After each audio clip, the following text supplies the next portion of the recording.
আসসালামু আলাইকুম ওয়া রাহমাতুল্লাহি ওয়া বারাকাতুহু। আলহামদুলিল্লাহি রাব্বিল আলামিন ওয়াসসালাতু ওয়াসসালামু আলা সাইয়্যিদিল মুরসালিন ওয়া আলা আলিহি ওয়া সাহবিহি আজমাইন, আম্মা বা'দ।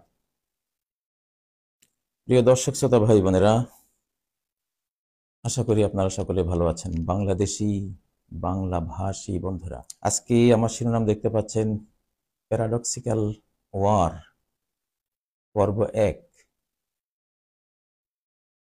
জিওপলিটিক্যাল। বন্ধুরা, মানে বাংলাদেশ একটি প্যারাডক্স। জিওপলিটিক্যাল বন্ধুরা, বদ নিয়তে আসলে আমও যাবে, ছালাও যাবে। আসলে বুঝতে পাচ্ছেন কিছুটা। প্যারাডক্সিক্যাল ওয়ার, এটা বর্তমান এই পৃথিবীর যেই যুদ্ধ বিগ্রহ সংকুল পরিস্থিতি, এটাকে বুঝিয়েছি। এটা একটা চরিত্র, হাল আমলের নিউ নেশনদের যুদ্ধের চরিত্র। এটা প্যারাডক্সিক্যাল, দুর্বোধ্য, ডিফিকাল্ট টু আন্ডারস্ট্যান্ড। এটা আপনি বুঝতে পারবেন না যে কি ভাবলাম, কি চাইলাম, কি পেলাম, কি হলো, কি হচ্ছে। এখনকার যুদ্ধে একবার ঢুকলে আপনি আর বেরোতে পারবেন না। বলে না, মামার বাড়িতে ঢোকার আসার পথ দেখি, যাওয়ার তো পথ দেখি না। Paradox, which has no clear answer. আমরা তো আমাদের পার্শ্ববর্তী এক প্রতিবেশীর মুখে আনএক্সপেক্টেড সিচুয়েশন বা অপ্রত্যাশিত পরিস্থিতি আমরা শুনলাম, এবং আমরা ইউক্রেনের এক্সাম্পল টানতেও দেখলাম, মধ্যপ্রাচ্যের এক্সাম্পল টানতেও দেখলাম। আসলে ইউক্রেনের ব্যাপারে যেটা হয়েছিল, যে এটা কয়দিনই, 1 মাস বা 25-27 দিনে এটা সবকিছু শেষ হয়ে যাবে, কিন্তু আজকে 2.5 বছর কেউ বের হতে পারছেন না। মধ্যপ্রাচ্যে যেটা দেখলাম, এতদিনেই সব শেষ শেষ হয়ে যাবে, ওদের মৃত্যু অবধারিত। সমালোচনা করছি না, ইতিহাস বলছি। কিন্তু কই শেষ হলো? আজকে 1.5 বছর। বাড়তেছি, আরো বাড়তেছি, আরো বাড়তেছি। কিং কর্তব্য বিমূঢ় সবাই। প্যারাডক্স। বাংলাদেশ আরো ভয়াবহ প্যারাডক্স। আমি বাংলাদেশকে নিয়ে বলছি, ওটা উদাহরণ টানলাম। Paradoxical war. আমি তো এক যুগ আগের মানুষ, এক নেশন আগের মানুষ, কিন্তু এই নেশনটাকে পেয়েছি সৌভাগ্য, 2 নেশন পেয়ে গেলাম। এই নেশনটাকে আমি স্টাডি করে যেটা দেখেছি, এই নেশনে আপনি যুদ্ধ যদি বাঁধান, আর বের হতে পারবেন না। যুদ্ধ বাঁধাবেন না সেই জন্য কেউ। বাংলাদেশ নিয়ে তো অনেক হুমকি দামকি দেয়া হচ্ছে, বাংলাদেশকে নজরে রাখার জন্য বলা হয়েছে। এখন বাংলাদেশকে নজরে রাখতে বলেছেন যারা, তারা এখন মণিপুরে নজর রাখতেই তাদের চক্ষু ছানা পড়া। আপনি বললেন কি হলো কি? প্যারাডক্স, দুর্বোধ্য, ক্লিয়ার কোনো জবাব নাই। কেন এমনটা হলো? বা আমি তো বললাম বাংলাদেশের দিকে নজর রাখো, এখন বাংলাদেশ চাই আমার নিজের ঘরের দিকে নজর দেয়ারে আমি টাইম পাচ্ছি না। দুর্বোধ্য। বন্ধুরা, আমরা তো শাহানশাহকে সাথে নিয়ে আমরা কাজ করি। ওনার একটা নীতি, বিশেষ বিশেষ যুগে উনি এটা বাস্তবায়ন করেন। এই যুগটা সেই যুগ আবার শুরু হয়েছে, অলরেডি কয়েক বছর আগে থেকে শুরু হয়েছে, এখন চূড়ান্ত পর্যায়ে যাচ্ছে। এখন সব প্যারাডক্স আসবে, দুর্বোধ্য সব পরিস্থিতি আসবে। আপনি বুঝতেই পারবেন না যে আমি পরিকল্পনা করেছিলাম কি আর হয়ে গেল কি।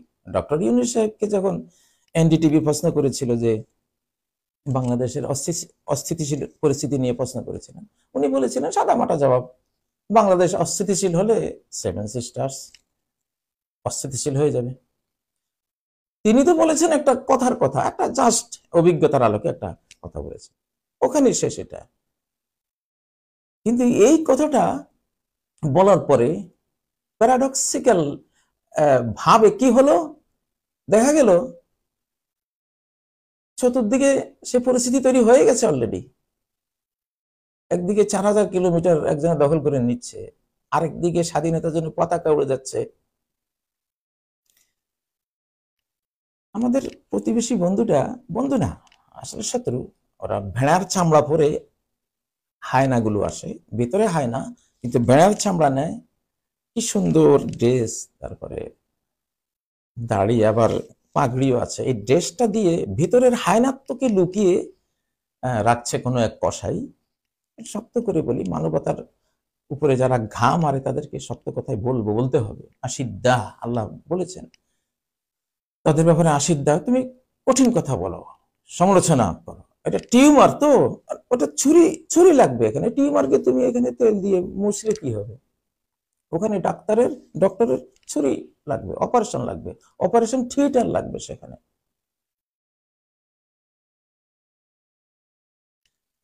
তো সেজন্য একটু শক্ত কথা। এখন আসলে পরিস্থিতিটা কেমন, তারা একটা নিয়ত করেছিল বাংলাদেশের উপর একটা আগ্রাসন তারা করবে। আমরা আধ্যাত্মিক সিগন্যাল আমরা পেয়েছিলাম, 10,35,000 একবার, 5-6 দিন পরে 15 লাখের একটা সিগন্যাল পেয়েছিলাম। আর কাশ্মীর বানাবে, কাশ্মীরকে তো 8 লক্ষ দিয়ে তারা ধরে রেখেছে, বাংলাদেশকে আরো বেশি লাগবে, অলরেডি পরিকল্পনা হয়েছিল। কিন্তু বাদ সেজেছে প্যারাডক্সিক্যাল ওয়ার। পশ্চিমবঙ্গে যে গন্ডগোলটা লাগানো হলো, পশ্চিমবঙ্গের মমতা, উনি তো বাংলা প্রেমিক, বাঙালি প্রেমিক, বাংলাদেশকে ভালোবাসে। ও ওখানে থাকলে ওই বঙ্গীয় সীমানা দিয়ে বাংলাদেশ অ্যাটাক করা যাবে না, এই জন্য সেখানে তাকে ক্ষমতাচ্যুত করার জন্য একটা বিরাট চেষ্টা করা হয়েছিল। কিন্তু প্যারাডক্সিক্যাল ওয়ার, সে হিমালয়ের মতো দাঁড়িয়ে এমন হুমকি দিল যে আমার বাংলায় হাত দিলে 7 সিস্টার্স, আসাম বসে থাকবে না, অমুক জায়গাতে আগুন জ্বলবে, আপনারা শুনেছেন, সেখান দিয়ে পারা গেল না। সম্ভবত সম্ভবত বলছি, তারপরে ত্রিপুরা দিয়ে একটা চেষ্টা করা হলো, আল্লাহ এমন এক বন্যা দিলেন, এমন একটা বৃষ্টি দিলেন, সেটাও ভেস্তে গেল। Unexpected situation, paradox. আমি আনএক্সপেক্টেড হালকা কথাই, অপ্রত্যাশিত, কিন্তু আসলে প্যারাডক্সিক্যাল ওয়ার চলছে। প্যারাডক্সিক্যাল ওয়ারটা এমনি আসে না, কোনো সাইড থেকে আসে না, এমনি আসে খাড়াখাড়ি, এটা এমনি আসে, এমনি চলে যায়। বুঝতে পারছেন কি বুঝাতে চাচ্ছি? দেখেন, এক জায়গায় আল্লাহ তাআলা কি বলছেন,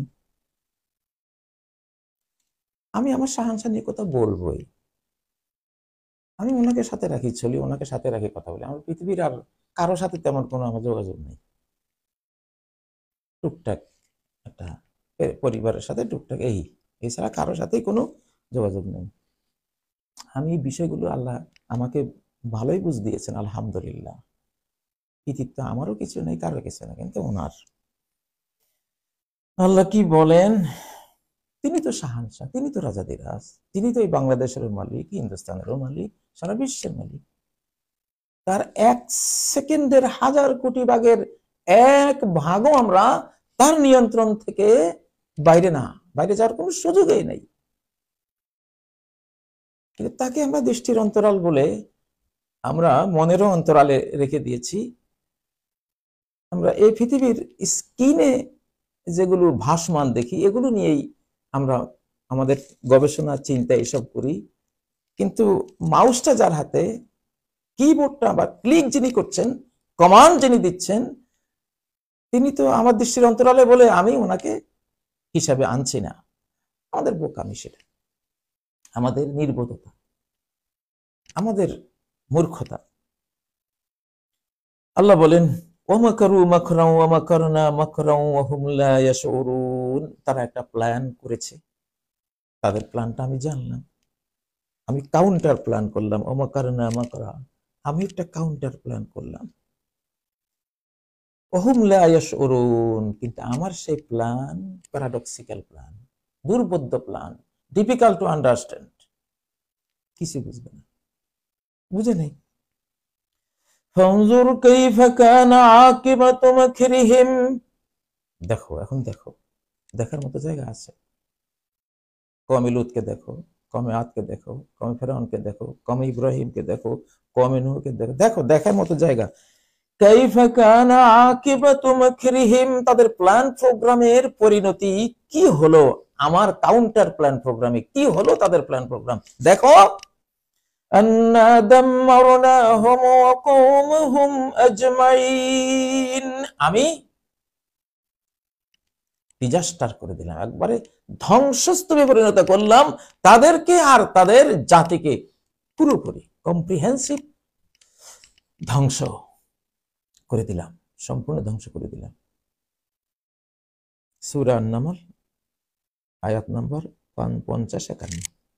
বেশি দিব না আজকে আয়াত, আপনাদেরকে প্যারাডক্স বুঝাচ্ছি তো। এখন প্যারাডক্সিক্যাল ওয়ার বাংলাদেশে এটা শুরু হয়ে গেছে, আপনি হিসাব মিলাতে পারবেন না। এই জন্য বলেছি জিও পলিটিক্যাল বন্ধুরা অনেকে আসছেন বাংলাদেশ নিয়ে। বাংলাদেশ এখন একটা বারমুডা ট্রায়াঙ্গল। আপনি এখানে একবারে মানে দোয়া কালাম ফোড়ে দিল সাদা, সাদা দিল, সাদা দিল হয়ে আসতে হবে। সবাইকে বলছি, জিও পলিটিক্যাল বন্ধুদেরকে বলছি, যত দূর থেকে আসেন, যত নিকট থেকে আসেন, ব্যাড নিয়তে আসবেন, প্যারাডক্সিক্যাল ওয়ারের মধ্যে পড়ে যাবেন। কি হবে না হবে, কি ভাববেন আর কি পাবেন চিন্তা করতে পারবেন না। ডরালে ডর, না ডরালে কি এর ডর। নোয়াখালীর কথা, কি এর ডর মানে কিসের ডর। আমাদের গত 15 বছর ছিল ডরালে ডর, মানে ডরেরই চর্চা হয়েছে খালি, না জানি কি হয়। হ্যাঁ, বিজিবি খবরদার, তোমরা বুক দিও না পিঠ দিও, ওরা এক গালে চড় দিলে আরব গাল পেতে দিও, তাই না? এখনকার বাংলাদেশ পররাষ্ট্র নীতি হলো না ডরালে কি এর ডর নিয়ে। নোয়াখালীতে এক বাজারে এক পাগল থাকতো, সে গুড়ওয়ালার দোকানে যাইতো, সেখানে গুড়ের টিনের ভিতরে হাত এতটুকু ঢুকাই দিয়া, হাত দেওয়ার আগে কইতো ডরালে ডর, না ডরালে কি এর ডর। একথা হাত এতটুকু দিছে পুরো গুড়। মুড়ির দোকানে গেছে, মুড়ির বস্তা নিয়ে বসে আছে, দিছে ওখানে না ডরালে কি এর ডর কইয়া এতটুকু মুড়ি পরে খাইতে খাইতে যাইতেছে। কেউ দেখছে, সে দেখে সবাই, কিন্তু কিছু বলার নাই, বলতে গেলে আরো লস হবে। এই যুগটা সেই যুগ। আমাদের হলো এখন না ডরালে কি এর ডর। এখন যুদ্ধ প্যারাডক্স, ঢুকবেন বেরোতে পারবেন না। কই মাছ আর শিং মাছ শিশুকালে ওই ফাঁসি জাল, কই মাছের জাল পেতে ধরতাম, জালে যখন একবার এই পর্যন্ত একটা ঘর আটকে গেছে, তখন তো শক্তি দিয়ে এটা লাফায়, যত লাফায় তত আরো আরেক ঘর আটকে, আরেক ঘর আসি আটকে, জালের আরেকটা ঘর আটকে, হইতে হইতে হইতে এত মোটা, মানে গলার একবারে এখান থেকে এই পর্যন্ত মাফলারের মতো পেঁচিয়ে গেছে। এরপরে চুপচাপ। ইউক্রেনের এক্সাম্পলটা কি, ওইটাই তো হয়েছে। বেরোতে পারবেন না, এটা জাহিলি যুগ, বুঝতে হবে। এরা প্যারাডক্সিক্যাল যুগ, নবীজির আমলে জাহিলি যুগ ছিল, উনি এসে এটা শেষ করেছিলেন। সেই জাহিলি যুগে উটে, তোমার উট আমার কূপের পানি পান করলো কেন, উটের দিয়েছে একবারে কল্লা ফেলে। পরে ওই উটের মালিক এসে দেখলো, হ্যাঁ আমার উটের কল্লা ফেলে দিয়েছে একটু পানি পান করার জন্য, দিয়েছে ওর কল্লা ফেলে। শুরু হলো লড়াই। 250 বছর লড়েছে ওরা, 250 বছর। বের হওয়ার কোনো রাস্তা নাই, বের করবে কে? সে উদ্ধারকারী হামজাই তো নাই। জাহিলি যুগ। আমাদের এটা জাহিলিয়াত সানিয়া, দ্বিতীয় জাহিলিয়াতের যুগ, প্যারাডক্সিক্যাল যুগ। আপনি এখানে যুদ্ধে ঢুকবেন, বেরোতে পারবেন না। ইউক্রেন ঢুকতে পারছে না, কত দূর যাবে? মধ্যপ্রাচ্যে ঢুকেছে, আর বের হওয়ার আর কোনো সুযোগে নেই।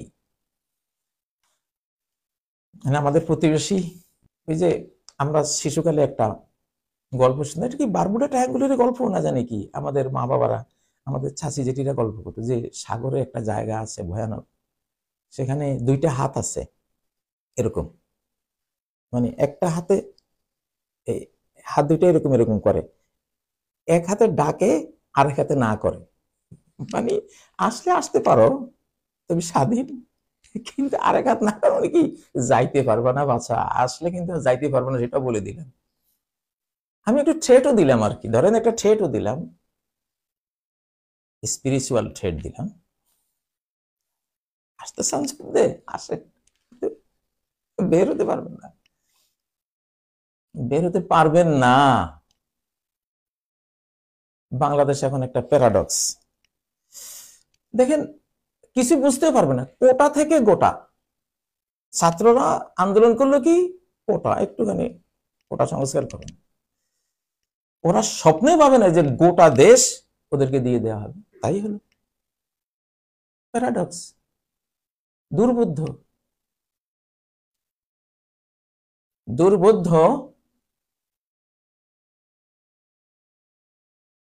6 তারিখের আন্দোলন হঠাৎ 5 তারিখে ঘোষণা, 5 তারিখে হয়ে গেল, কি কারণ?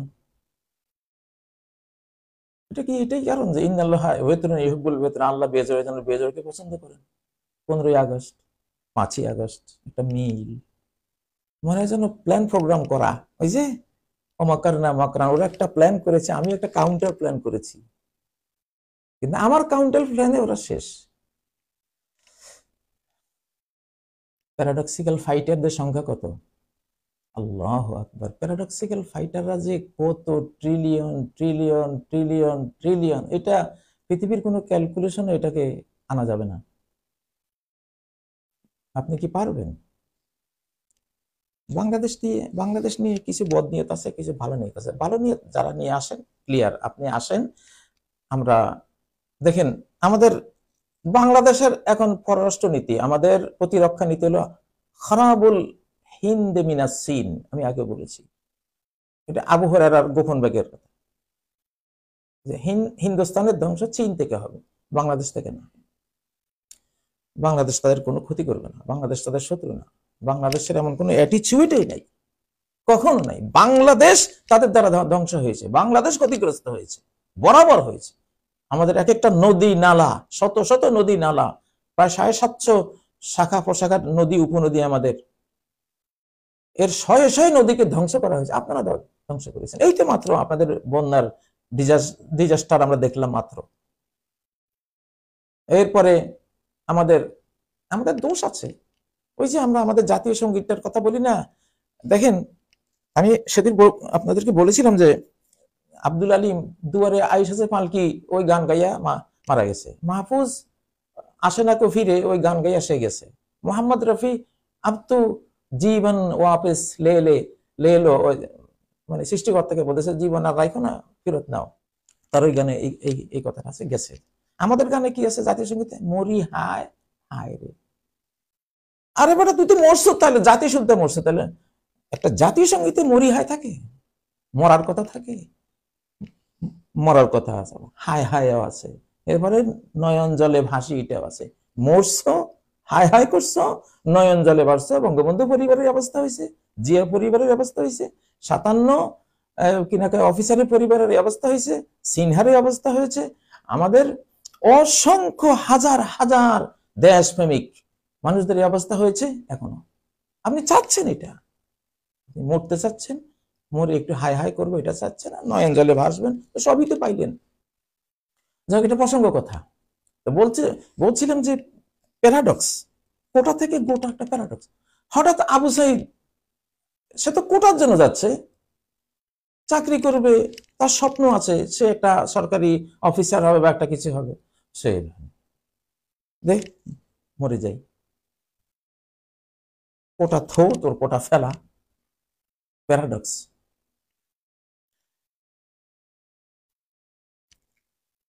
যারা বাংলাদেশকে হুমকি দামকি দিচ্ছেন, আরেকটা প্যারাডক্স বলি, ডক্টর ইউনূস সাহেব নোবেল লরিয়েট, তাই না? শান্তিতে নোবেল পেয়েছেন। নোবেল জিনিসটা কি? নোবেলের ভিতরে কি আছে সেটা তো একটু দেখতে হবে। নোবেলের ভিতরে আছে ডিনামাইট। ডিনামাইট, আল্লাহ, ভয়ঙ্কর এক বিস্ফোরক বোম এটা। কারণ নোবেল সাহেব তিনি ডিনামাইট আবিষ্কারক। ডিনামাইটের যত টাকা পয়সা ইত্যাদি উনি ভাবনা, হারে কত মানুষ মারছি, কত জগৎ ধ্বংস করেছি ডিনামাইট দিয়ে, আরো কত হবে, যা এর টাকাটা আমি পুরস্কার হিসাবে রেখে যাই। তো আমি এই জন্য বলি যে আমাদের যে নোবেল বিজয়ী ডক্টর ইউনূস সাহেব, এই নোবেলের ভিতরে কিন্তু আমি ডিএন ইউনূস সাহেব, এন মানে নোবেল বিজয়ী, নোবেল লরিয়েট, ঠিক আছে ইউনূস সাহেব, আর ডি মানে কি, ডিনামাইট লরিয়েট। যে যে বিষয়ে পুরস্কার পায় সেই বিষয়টার কিন্তু নারী নক্ষত্র, ইলেকট্রন, নিউট্রন, ফোটন নিয়ে তার ব্রেইনে একটা ভাব থাকে, ইমেজ থাকে। আমি একটা বিষয়ে পুরস্কৃত হয়েছিলাম বাংলাদেশ একটা তাওহীদ প্রতিযোগিতা হয়েছিল, সেখানে আমি ফার্স্ট হয়েছিলাম। এই বইটাকে কেন্দ্র করে কত তাওহীদের কত শত বই আমি ঘেটেছি, পড়ি, খুব আনন্দ লাগতো, ভালো লাগতো। কোরআন নিয়ে যারা ফার্স্ট হয়, সেকেন্ড হয়, থার্ড হয়, তারা এটা নিয়ে থাকে। এখন ইউনূস সাহেব তো শান্তিতে নোবেল পেয়েছেন, নোবেলের ভিতরে তো ডিনামাইট আছে ভাই। আমার তো মনে হয় কি জানেন, কারণ আন্নাস আলা দীনি মুলুকিহিম, রাজা যেমন প্রজারা তেমন হয়। রাজা বলতে একটা এক্সাম্পল দিচ্ছি, বাংলাদেশে সে সিস্টেম নাই, প্রেসিডেন্ট বা যেটাই হোক। গোটা বাংলাদেশ কিন্তু এখন ডিনামাইটের ডিপু বললাম, কারণ আমাদের উনি ডিনামাইট লরিয়েট। নোবেল লরিয়েট মানে কি, নোবেল বিজয়ী মানে কি, এটার ভিতরে তো ডিনামাইট আছে। বাংলাদেশে সাজোয়া নিয়ে, ট্যাঙ্ক ইত্যাদি নিয়ে ঢুকলে কিছুক্ষণ পরে দেখবেন আকাশে উঠতেছে। আমাদের সেনাবাহিনীকে বলছি, আমাদের এটা লাগবে, খুব কোটি কোটি লাগবে। গোটা বাংলাদেশ ডিনামাইট ডিপু হয়ে যাবে এখন ইনশাআল্লাহ। সমস্ত রাস্তা যেখান দিয়ে আসবে বন্ধুরা, সেটা একবারে ডিনামাইট বিছিয়ে সেইভাবে সাজিয়ে রাখা হবে। কেন আমাদের যিনি এখন আমাদের ডক্টর ইউনূস সাহেব, আর শুনেন, শান্তির ভিতরে অশান্তি দমনের নেগেটিভ তারটা না থাকলে শান্তি আসবে না। ছাওয়ালি মুরগি দেখেছেন তো, ছাওয়ালি মুরগি কক কক করে মুরগির বাচ্চাগুলিকে কিভাবে ডানার ভিতরে নিয়ে, আল্লাহু আকবার, কিভাবে পোষে আল্লাহ। আপনি পাশ দিয়ে যান না, এই মায়াবী মাঠা এইভাবে যে একটা খামছি মারবে, আমি কত খামছি খেয়েছি, একবারে বুক টুক সেরে মানে জাননি পালাবার অবস্থা। এটারে বলে শান্তি। শক্তি আর মায়া দুইটার মিশ্রণে হয় শান্তি। শক্তির আমার নাম শান্তি। দেখুন আল্লাহর নাম কি, রহমান। রহমান কাকে বলে? যে মায়ার জায়গায় মায়া দেয়, আর যেখানে কঠিন হতে হয়, অত্যন্ত কঠিন শাস্তি দেয়, তাকে বলে রহমান, তাকে বলে রহমান। আল্লাহু আকবার। দেখুন, কারণ এটা আপনাদেরকে একটু আয়াতের দলিল না দিলে, ইন্নী আখাফু আন ইয়ামাসসাকা আযাবুম মিনার রাহমানি ফাতাকুনা লিশ-শাইতানি ওয়ালিয়া। বাবা হলো মূর্তি, নির্মাতা আজার, পুত্র হলো ইব্রাহিম, আল্লাহর বন্ধু, তাই না? এখন তো সেখানে কি হলো,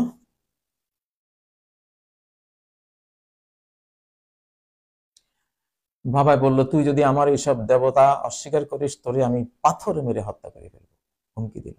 ইব্রাহিম বললেন যে আমার ভয় হয়, আইয়ামাসসাকা আযাবুম মিনার রহমান, রহমান থেকে আপনার কাছে, আপনার উপর শাস্তি বর্ষিত হবে।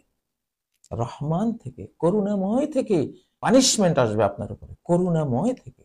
ওই সাওয়ালি মুরগি, সে শিশুদের জন্য কত করুণাময়, কিন্তু আপনি যাবেন, সে ভয় পাচ্ছে যে আপনি বাচ্চা একটা নিয়ে যেতে পারেন, আপনাকে খাম সে রক্তাক্ত করে দেবে। সে ঈগল বা বাজ পাখি সাওয়ালি মুরগির বাচ্চা নিতে যখন ছোঁ মারে, আকাশে উড়া পর্যন্ত, আকাশ পর্যন্ত দৌড়ে যায় ওই মা।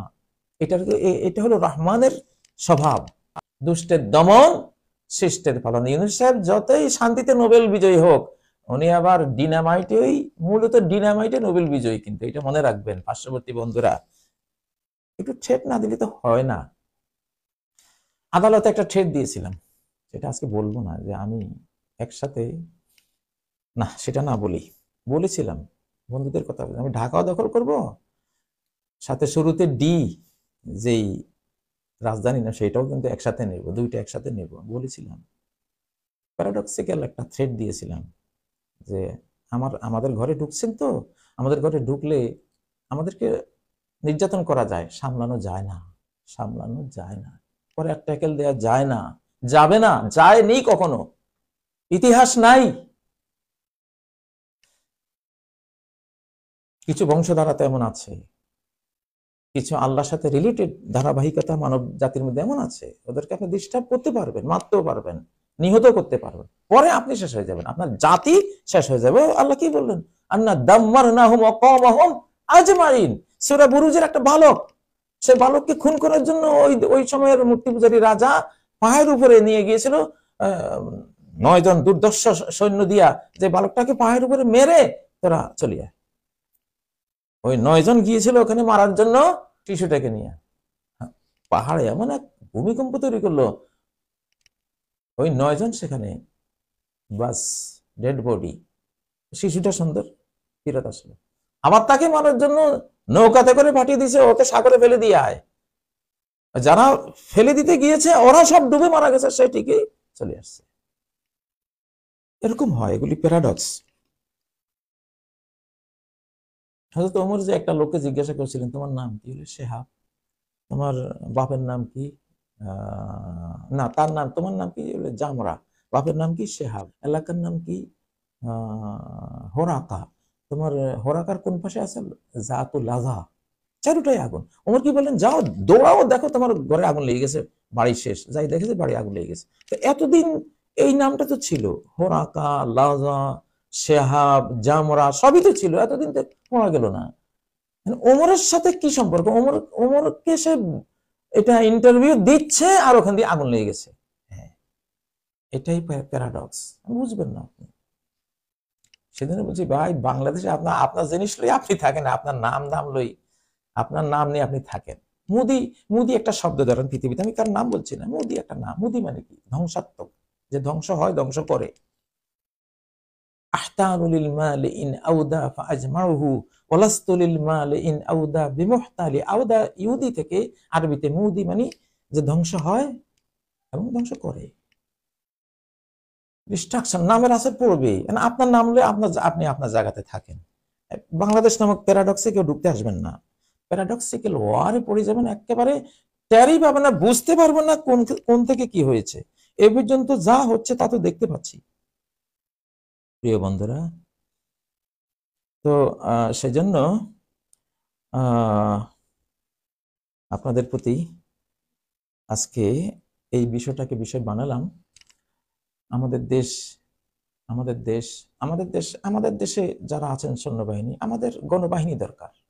4 কোটি বাহিনী আমাদের রেডি রাখতে হবে এই দেশের নিরাপত্তার জন্য।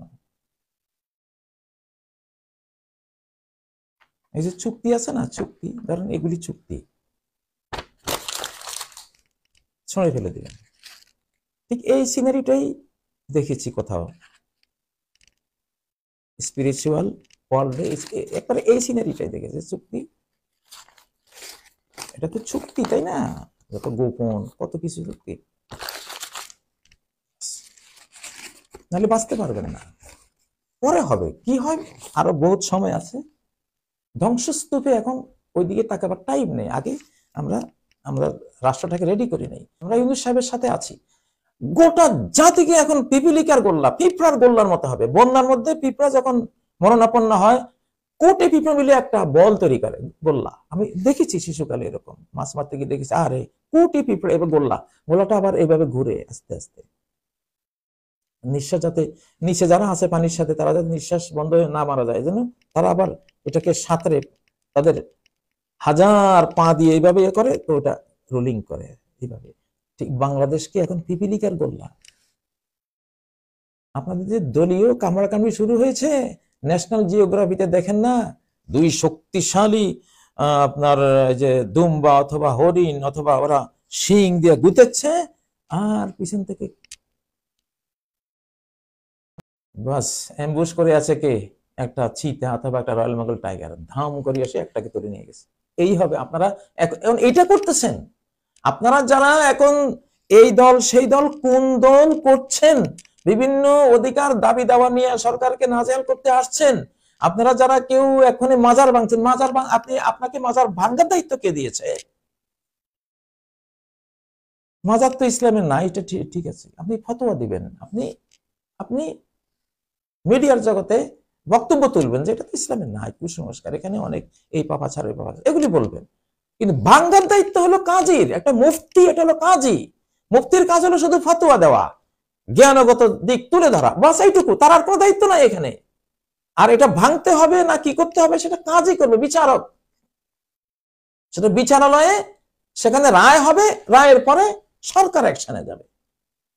এখন মুফতি সাহেবরাই ভাঙতে যাচ্ছেন, তাই না? অসম্ভব, রাষ্ট্র ধ্বংস করে দেওয়ার কাজ করতেছেন। লা ইউকাল্লিফুল্লাহু নাফসান ইল্লা উসআহা, কোন ব্যক্তিকে তার সাধ্যের বাইরে আল্লাহ কোনো কিছু করার দায়িত্ব দেন না। কিছুতে এটা করতে যাবেন না, ওটার দায়িত্ব আপনার না, সমালোচনা করেন, খবরদার, এটা সরকারের দায়িত্ব। আল্লাহর কাছে আপনি হ্যান্ডকাপে, আপনি খারাপকে খারাপ বলেন, এটা শিরিক এটা বলেন, এটা বেদাত এটা বলেন, এটা আপনার দায়িত্ব। বাদ বাকি ডক্টর ইউনূসের দায়িত্ব, তার সরকারের দায়িত্ব। ডক্টর ইউনূস সাহেব বা বর্তমান যে ছাত্র জনতা সেনার যে সরকার, সে কিন্তু ট্রেন লাইনের উপরে চলছে ইনশাআল্লাহ। এটাও স্পিরিচুয়াল ওয়ার্ল্ডের দৃশ্য, সিনারিও। ট্রেন স্বপ্নে মানে আল্লাহর মনোনীত স্ট্রেট ওয়েতে চলা একটা জিনিসকে ট্রেন হিসেবে দেখানো, কারণ ট্রেন স্ট্রেট ফরওয়ার্ড একটা রাস্তা। ঠিক আছে, ইউনূস সাহেবের সরকার ঠিক মতো চলছে, আলহামদুলিল্লাহ ঠিক পথে চলছে। গোটা জাতি পিপিলিকার গোল্লার মতো হয়ে তারে আগলে রাখেন, নাহলে খেয়ে ফেলবে সবগুলি। এবার যে রক্ত গঙ্গা বইবে সেটা কোটির উপরে যাবে, আল্লাহ মাফ করুন। কি মনে করছেন? বোরহানুদ্দিন তার নবজাত শিশুর জন্য সে কোরবানি করেছিল, আর তার শিশুকে জবাই করে দেওয়া হয়েছে। সেই ছুরিগুলি শান দেওয়া হচ্ছে, আপনারা তো গরু খাওয়া সেই না, কোটির উপরে খুন করার পরিকল্পনা হয়ে গেছে। তবে এই যে চুক্তিগুলো, এই আর একটা ট্রাক যেটা ঢুকবে বাংলাদেশে চেক করে ঢুকতে হবে। আর যেখান থেকে হুমকিটা দেওয়া হয়েছে, যেই জায়গা থেকে আনএক্সপেক্টেড, ওই জায়গার প্রতি নজর রাখতে বলা হয়েছে, ওখানে নজর রাখা, ওখানে কি হচ্ছে, কি বলতেছে, কি ভাবতেছে, কি করতেছে। আর পিপিলিকার গোল্লার মতো ঐক্যবদ্ধ, বাস। আপনারা নির্বাচনের কথা ভাবেন, যুদ্ধের কথা ভাবেন, যুদ্ধের জন্য প্রস্তুতি নেন, নির্বাচনের প্রস্তুতি না। দেশ বাঁচলে তারপরে নির্বাচনের কথা ভাববেন। আপনারা পেয়েছেনটা কি? এত লোভ ক্ষমতার, ক্ষমতা চাওয়া তো ইসলামে জায়েজ নাই। ইসলাম ধর্মটাই বলছে ক্ষমতা চেয়েও না, আল্লাহ যারে দেয় আল্লাহ দিবেন। লা তাসালিল ইমারা, নেতৃত্ব চাইও না, সরকার হতে চাইও না। ওয়াজআলনা লিল মুত্তাকিনা ইমামা, সূরা ফুরকানের ৭৪ নম্বর আয়াতে কি বলেছেন? ইমামতি চাও, নেতৃত্ব চাও, কাদের? ইবাদতকারীদের, মুত্তাকিনদের ইমাম বানাও আল্লাহ, যারা যেন পৃথিবীর মানুষ আমাকে ফলো করতে পারে, আমাকে দেখে তোমার ইবাদত করতে পারে, তোমার সাচ্চা গোলাম হতে পারে, বান্দা হইতে পারে। সেই ইমামত চাইতে বলা হয়েছে। রাষ্ট্রীয় ইমামত নিষেধ করা হয়েছে, চাইও না, এটা চাওয়ার জিনিস না। না চাইতে যদি জোর করে তোমাকে দেওয়া হয়, তাহলে আল্লাহ তোমাকে সাহায্য করবে, আর চেয়ে যদি নাও আল্লাহ সাহায্য পাইবে না। যাই হোক, আমি সরে গেছি, একটু প্রসঙ্গ এসছে। বলতেছিলাম কি,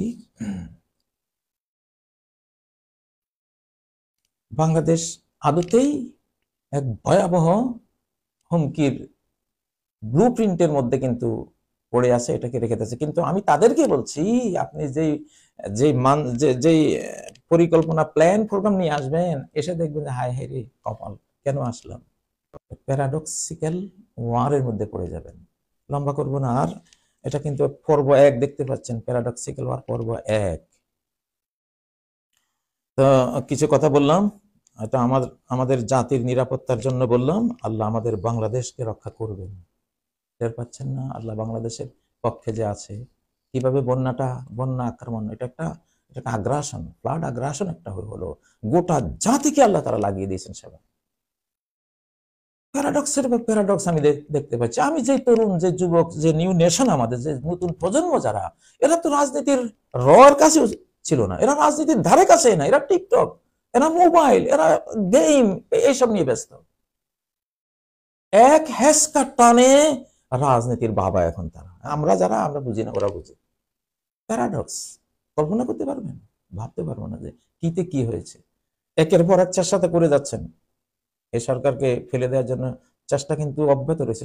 প্রত্যেকটা প্যারাডক্সিক্যাল ওয়ারে নাস্তানাবুদ হয়ে যাবে ইনশাআল্লাহ, বলে রাখলাম। এরপরে যদি কেউ বাংলাদেশে আক্রমণ করেন, নিজের দেশটা হারাবেন, আমও যাবে, ছালও যাবে। ফাইনাল 2-2 = 4 রেজাল্টটা দিয়ে দিলাম বন্ধুরা।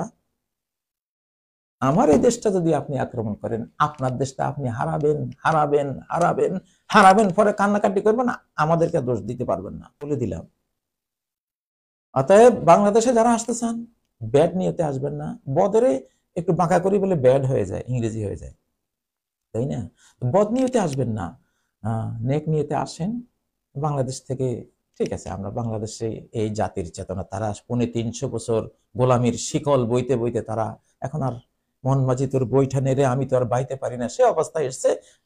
সৃষ্টিকর্তা দয়া করেছেন, রহমান রহিম তাদের সাথে, এখন সর্বশক্তিমান তাদের সাথে, he able to do all things, উনি এখন এদের সাথে। সর্বনাশ। বাংলাদেশ নাম নিতে এখন কয়েকবার আপনার কলিজা কাঁপা উচিত এবং ভয় পাওয়া উচিত এবং চিন্তা করা উচিত যে এখানে বদ নিয়তে এই হুজুরদের, এই বাংলাদেশের এখানে যাওয়া যাবে না, এই অবহেলিত জাতিটার কাছে আর যাওয়া যাবে না। ব্রিটিশ সেনা কাল না পরশু দেখলাম যে 200 বছর এই জাতিটার আমরা লুটে ফুটে খেয়েছি, এখন তাদের কাছে আমাদের মাপ চাওয়ার সময়। এই সময় বদ নিয়তে আসবেন না। বদ নিয়ত করবেন, প্যারাডক্সিক্যাল ওয়ার শুরু হয়ে যাবে। অলরেডি শুরু হয়ে গেছে। এক বন্ধু না বলেছেন যে 2024-এ এসে আবার মেয়েদের বোরকা কি, ওরে কিন্তু প্যারাডক্সিক্যাল ওয়ারে নেওয়া হয়েছে, ওরে ও ভুগবে, ও টিকতে পারবে না ইনশাআল্লাহ। কোনো শয়তানি করবেন না, ভিতরে ভালো মানুষ হন, তওবা করেন, ইস্তেগফার করেন। পৃথিবীর সকল ধর্মেই নোংরামি নিষিদ্ধ, সকল ধর্মে জিনা ব্যভিচার নিষিদ্ধ, সকল ধর্মেই জুলুম নিষিদ্ধ, সকল ধর্মেই পরের ক্ষতি করা নিষিদ্ধ। ও আরেকটা কথা একটু বলে দিই, ঈদে মিলাদুন্নবী নিয়ে কিছু গন্ডগোল হচ্ছে, গন্ডগোল করবেন না। ঈদে মিলাদুন্নবী এখানে দুইটা জিনিস, একটা হলো নিউক্লিয়াসটা, নবী প্রেমটা। যারা এটা করে তাদের ভিতরে যথেষ্ট নবী প্রেম আছে, যারা মিলাদ পড়ে, ঈদে মিলাদুন্নবী করে, বাইরে যথেষ্ট নবী প্রেম আছে। যারা নেশাগ্রস্ত, এরা নবীজির বিরুদ্ধে কেউ কিছু বললে মিছিলে দেখা যায় সবার আগে তারা জীবন দিয়ে দিচ্ছে। নিউক্লিয়াস তো ভিতরে আছে, সুপ্ত, হয়তো পাপের ছাইয়ের ভিতরে চাপা পড়া আছে। ঈদে মিলাদুন্নবীর মধ্যে দুটো জিনিস আপনাকে দেখতে হবে। একটা হলো এটা যারা করছে তাদের ভিতরে নবী প্রেমের বিরাট একটা অংশ, তারা মুমিন, এটা আছেই। হ্যাঁ, আসলটা ঠিক আছে, তাদের আসলটা, অরিজিনটা ঠিক আছে, কিন্তু সিস্টেমটা ভুল। এইভাবে মিছিল করা, এইভাবে মোমবাতি, আগরবাতি, এইভাবে জিলাপি টিলাপি খাই, একটা আনুষ্ঠানিক ও আনুষ্ঠানিককে, যেটা আমার প্রাত্যহিক, যেটা আমার সার্বক্ষণিক, সবসময় নবী প্রেম লালন করব, এটাকে একটা জায়গায় আবদ্ধ করে একটা শেপ দেওয়া, একটা স্ট্রাকচার, কাঠামো দেওয়াটাকে ওলামারা বেদাত বলছেন, আমিও বেদাত বলছি, আমি বলি এটা, এই স্ট্রাকচারটা বেদাত। কিন্তু ভেতরে যে মায়াটা আছে নবীর প্রতি, স্নেহটা যে আছে, শ্রদ্ধাবোধ যে আছে, মহাব্বত যে আছে, কোনো সন্দেহ নাই, এটাকে মূল্যায়ন করতে হবে। আমার জেলখানায় এক বন্ধু, ইনি বিল গেটসের মাইক্রোসফট কোম্পানির কম্পিউটার অপারেটর ছিলেন। আমি আর উনি এই কোরআনের ইংলিশ অনুবাদ 2বার শেষ করেছিলাম। আমি কিছু ইংরেজি বলি যে আসলে ওই ওই ওই জেলখানা 2 মাস, 1.5 মাস কি 2 মাস এটা চর্চা করেছিলাম। তো উনি দেখতাম সকাল সন্ধ্যায় মিলাদ পড়তো, ব্যক্তিগত একা, কোনো সিস্টেম নাই যে মানুষকে নিয়ে এটা মোমবাতি, আগরবাতি, জিলাপি, হুজুর আনো, 500 টাকা দাও, হাবি জাবি, এগুলি নেই, ব্যক্তিগত সুন্দর। আমার কাছে খুব ভালো লাগছে। এটা তো সে নবী প্রেমের অভিব্যক্তি, নাতে রাসূল। সে আমাকে বলেছিল আমাকে একটু নাতে রাসূল রেখে দেন, আমি একটু লিখছিলাম, তাকে দিয়ে আসতে পারি নাই। ইয়া নবী সালাম আলাইকা বলে, যে এটা বলে সালাম আলাইকা, যে যেভাবে বলেন, তার নিউক্লিয়াসটা ঠিক আছে, তার মূল নবী প্রেমটাকে আপনাকে মূল্যায়ন করতে হবে। এখানে আপনি বলবেন যে স্ট্রাকচারটা, যেটা তোমরা একটা যে অনুষ্ঠান করো, যে ভাই এটা তো ইসলামে নাই। নবী প্রেমের সঠিক প্রকাশ হবে সালাতে। সালাতের আজান হয়েছে, তিনি আর কাউকে চিনেন না, তুমি সেরকম হয়ে যাও, আল্লাহওয়ালা হয়ে যাও। নবী প্রেমের চর্চা করবা তুমি, তাহমিলুল কাল্লা, কোন অন্ধ আছে, কোন পঙ্গু আছে, কোন প্রতিবন্ধী আছে নবীর কাছে তার লিস্ট, তুমি তাদেরকে সেবা দাও নবী প্রেমিক হয়ে। তাকসিবুল মাদুম, কে গরিব, সে উপার্জন করতে পারে না, নবীজি নিজে উপার্জন করে, হ্যাঁ, পানি তুলে কূপ থেকে ছাগল ছড়িয়ে ওই পয়সা দিয়ে যে উপার্জন করতে পারে না তাকে দিয়ে আসতো। এটা নবী প্রেমের তোমার, এটা হলো সিস্টেম। তারপর একজন মেহমান আসছে, ইহুদি হোক খ্রিস্টান হোক, জীবন দিয়ে তার সেবা দিচ্ছেন, সিস্টেম। এই সিস্টেমে নবী প্রেম তুমি চর্চা করো। তাকরির দায়িব, তারপর তুইনওয়ালা নওয়াবিল হককে, যে কোনো মানবিক বিপর্যয়ে নবীজি সেখানে হাজির। এবার যেমন বন্যার্তদের সেবায় আমরা সবাই চেষ্টা করেছি, এইটা নবী প্রেমের সিস্টেম আছে। সালাতের মাধ্যমে, জনসেবার মাধ্যমে, যাকাত দেওয়ার মাধ্যমে, সিয়ামের মাধ্যমে, কোরআন তেলাওয়াতের মাধ্যমে, দুরুদ পড়ার মাধ্যমে, নবী ভক্তি, এগুলি এইভাবে বুঝাই দিতে হবে। কিন্তু এটা জন্য মারামারি করা যাবে না, স্লোলি স্লোলি, 5 বছর বুঝান না, ধীরে ধীরে বুঝান না, কড়া কথা বলবেন না। বাংলাদেশ কড়া কথার জায়গা না, খুব আবেগী দেশ, আবেগ ভরে বুঝিয়ে দিতে হবে। তার যেহেতু মূলটা ঠিক আছে। সিনেমায়, আগে সিনেমার মধ্যে গায়ক গায়িকা, নায়ক নায়িকা, তারা অনেক যে সিনেমাগুলি দেখায়, সেখানে মূলটা ঠিক ছিল, সিস্টেমটা বলছিল যে তুমি যা করছো একটা মহিলাকে নিয়ে, এগুলি স্বামী স্ত্রীর সিস্টেম, এটা তো তোমার আর অন্য, পরনারী পরপুরুষ। তো সেখানে কিন্তু পুরুষের অন্তরে নারী প্রেম, নারীর অন্তরে পুরুষ প্রেম, এই নিউক্লিয়াসটা সেখানে, ধন্যবাদ, সাবাস, কনগ্রাচুলেশন, সেখানে দোয়া, মোবারকবাদ, ওটা ঠিক আছে। কারণ নারী প্রেম আল্লাহর সৃষ্টি, এটা আল্লাহ পছন্দ করেন। নারী প্রেম থেকে ষষ্ঠ প্রেমে যায়, এই নারী প্রেমটা সেখানে ঠিক ছিল, আসলটা ঠিক ছিল, সিনেমাগুলিতে সিস্টেমটা বলছিল। এখনকার যে সিনেমা আসতেছে মায়া টু, এই যে মায়া টু, মায়া ওয়ান, হাবি জাবি, এখানে আসলও পাপ, সিস্টেমও পাপ, আসলও ভুল, তার সিস্টেমও ভুল। কি, পুরুষ টু পুরুষ তারা ইয়ে করতেছে, এই বিয়ের দৃশ্য, তারপরে পুরুষ টু পুরুষ, হাবি জাবি, মেয়ে টু মেয়ে, এটা তো একেবারে গজব, পুরা গজব, একবারে মানে আসলও শেষ, সিস্টেমও শেষ। আগে সিনেমাগুলিতে আসলটা ঠিক ছিল, যে নারী প্রেম দেখাচ্ছে তারা, আর নারীরা পুরুষ প্রেম দেখাচ্ছে, ওকে, এটা তো ঠিক আছে। কিন্তু এটাকে সিস্টেমেটিক ভুলের কারণে আমরা সমালোচনা করতাম যে এই অংশটা ভুল, অর্ধেক ঠিক আছে, অর্ধেক ভুল। মিলাদের মধ্যেও অর্ধেক ঠিক আছে, অর্ধেক ভুল। অর্ধেক কোনটা ঠিক আছে? নবী প্রেমটা তো লাগবেই।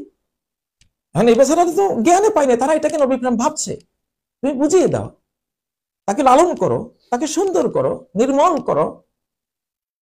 এইটা এখানে হিট করা যাবে না। হিট করলে সে নবী প্রেম থেকে আউট হয়ে গেলে কাফের হয়ে যাবে।